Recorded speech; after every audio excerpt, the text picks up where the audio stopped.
Topic 13. Family. Part 1. 7. Who cooks food and prepares meals in our family?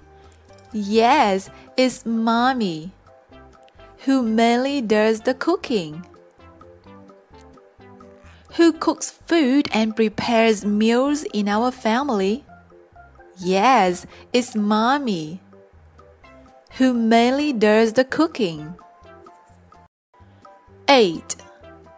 Mommy often does the laundry, cleans the house, and does the dishes. Does the washing up. Mommy often does the laundry, cleans the house, and does the dishes. Does the washing up. 9. In our family, Daddy will carry out maintenance around the house, such as changing the air conditioner filter, cleaning windows and door screens, and dusting light fixtures.